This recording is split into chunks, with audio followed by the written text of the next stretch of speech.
for pathology and radiology reports and testing. So that really puts a lot of stress, especially for people who are below poverty line, been asked to kind of take multiple tests again and again. So that's a very important challenge that we see here. Third one is sharing of information itself. So those are the three important challenges. Clearly, health information exchange can kind of address those. And if you look at the first point I talked about, one is inadequate information at the point of care. So this is a statistic that I kind of gone through. Only 22% of the information is available about the previous visit. So when a doctor, when you do the diagnosis, how much of information that's available to him to really make an informed decision. So that's very, very important thing. Secondly, only 14% of the discharge summary that is being actually sent to the primary care physician who's actually referred the patient to the specialty care. And last important thing is emergency. Especially emergency, how much of information that the doctor can actually gain to know about what the patient conditions, what the patient is allergic to, which actually plays a very, very important role in terms of providing quality care. So if you look at today what's happening, I think we talked about, since morning, we have like islands of information that lies with many of the hospitals, whether it could be private institutions, it could be like government hospitals. Now we do have HMIS, HIS systems deployed, but they can't really interoperate. So even though they're all standards based, but we really don't have a mechanism to really orchestrate the entire communication process between different systems. So that's a fundamental problem that we have. Now, so what the answer is interoperability. So it's not about just automating from paper-based records to moving into a digitized solution, but how to really enable the collaboration. It's not about sending data over fax or voice or CDs. So that's really not the answer to the solution. So I think we should really think through a very structured approach in terms of moving into the standards-based model. I think we talked about IHE, how IHE can be adopted as a standard to really enable interoperability and continue off from the medical device standpoint.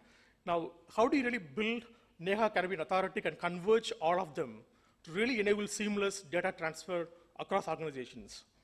So the next couple of slides, what I'm going to talk about is, so what is really HIE all about?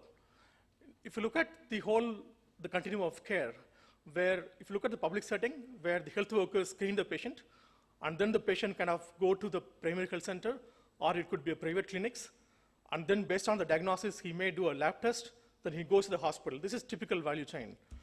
Now, so what actually HIE can enable is, it's an electronic movement of health information across organizations according to the nationally recognized standards. That's precisely what HIE is all about. So the benefits or the goals are very clear. So to improve the clinical outcomes, how do you really increase the efficiency of the whole process? How do you really increase the primary and secondary care usage across the various institutions that is part of the network? So if you have to really implement HIE, what the different aspects HIE should encompass? One is, how do you really identify the patient uniquely? So here we are not talking about one institution. We're talking about number of hospitals, number of payers, it could be lab.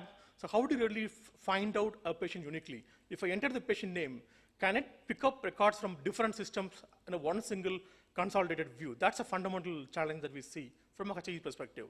Similarly, the same thing applies to provider as well. Providers no more kind of linked to the one particular institution, rather he kind of moves around multiple hospitals. Now, how do you really find out whether the provider is accredited caregiver or not? So that's another challenge that we foresee.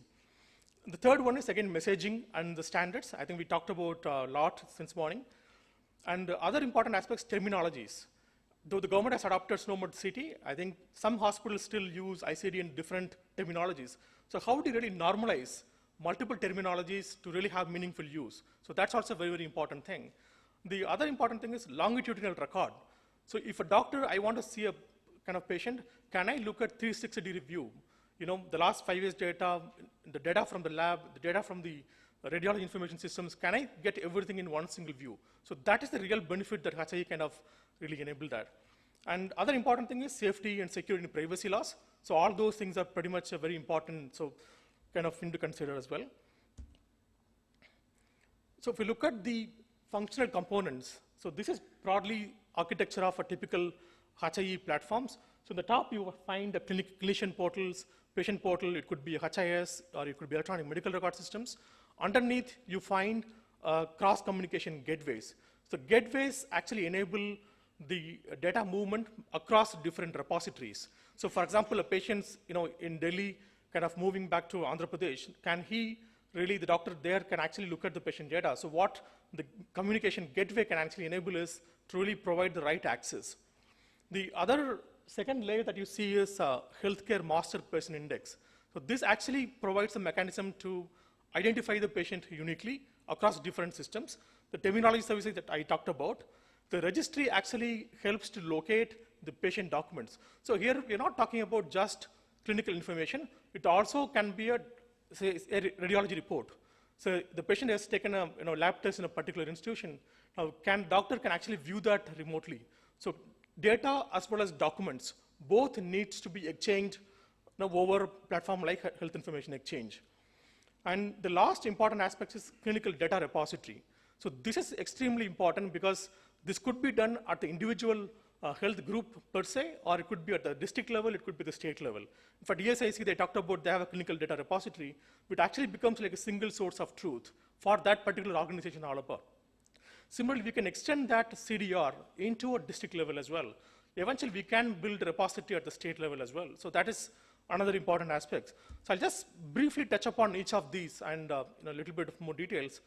So if you see the screen that you see two patient records, typically most of the times the registration is done by the nurses. And they can write the same name. For example, Sanjeev Vaishya, it could be SANJWEV. They can also write as JIV. So how do you really identify the anomalies and really kind of spot those and remove the duplicates?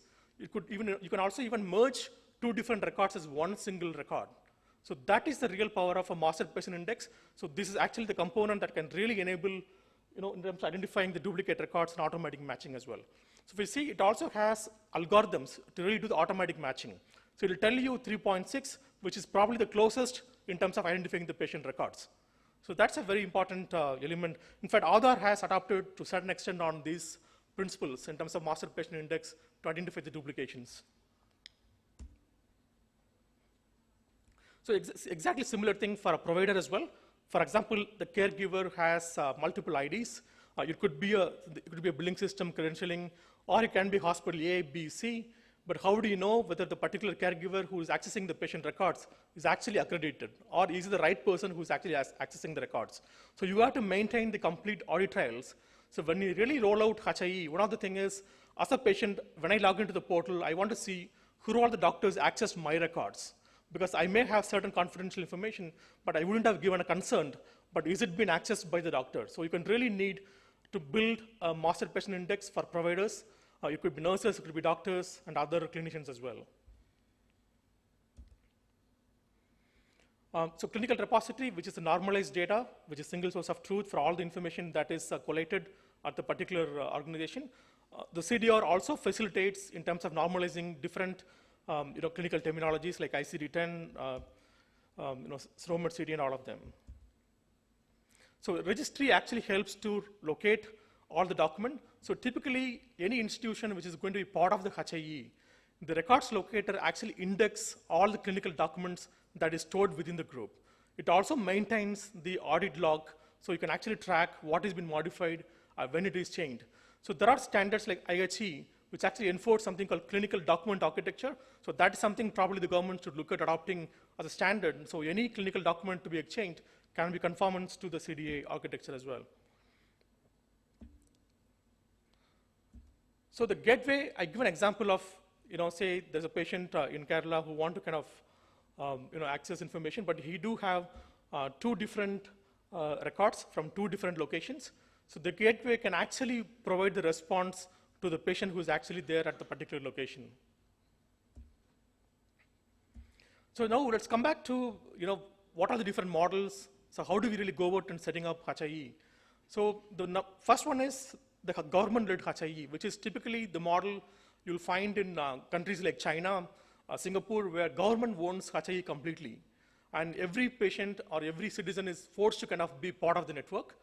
And the consent is clearly with the doctor. Doctors do not need any consent to kind of view the patient record. That's one type of model that we see. Then second model is public utility HIE with a little bit of government oversight, very similar to like NEHA types of model where you bring in standards, you bring in certain policies and regulations, but leave the whole HIE model to kind of develop by itself. It could be a state level HIE, or it could be like a private HIE, or it could be a hybrid model, combination of both of them as well. Now third, so this is private sector led HIE. This is what you'll find in US, where a lot of private health exchanges, where they charge per transaction fee, or different models that exist to really charge the patient as well. And the last one is more like a public authority HIE. It's more like a non-profit authority, which will run this like a business model. So these are different models. I think we need to really look at which makes more sense from Indian context, given there are challenges in terms of funding.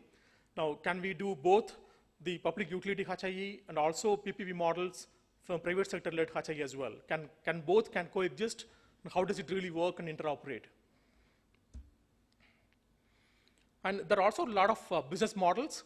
One of them actually been very, very successful is actually in the insurance sector, where how the hospitals, TPAs, and also the patient can really kind of exchange data from the claims in processing adjudication standpoint. So the one model is more like membership fee model.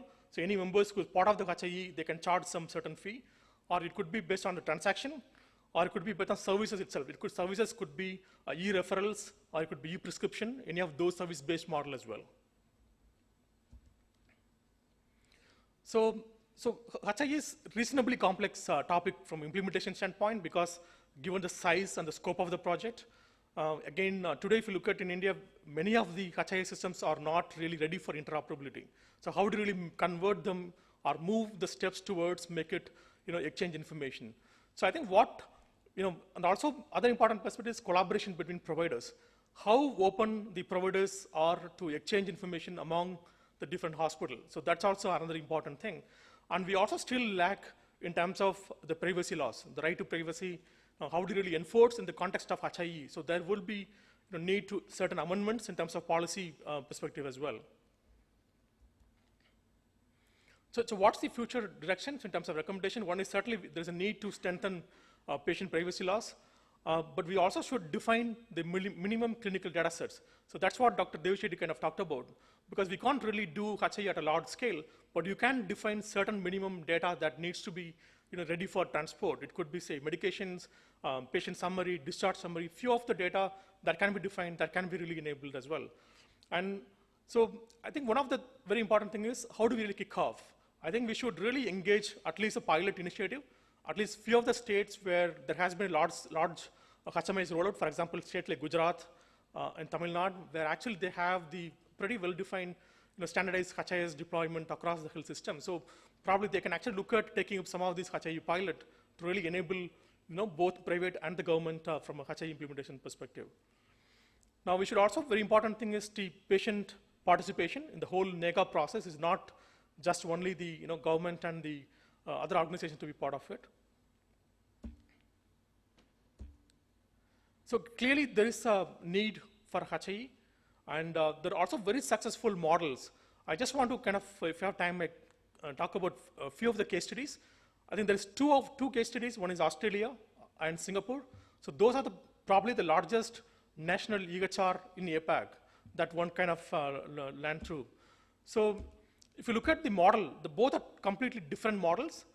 In Singapore, in fact, there are about 5 million patients who are now part of the electronic health record. It's a one health record for every citizen. Now that has been very successfully rolled out. And here, it's actually forced model wherein the patient has to opt for the health record program, irrespective of whether he's liking or not. So that's a model that Singapore kind of adopted.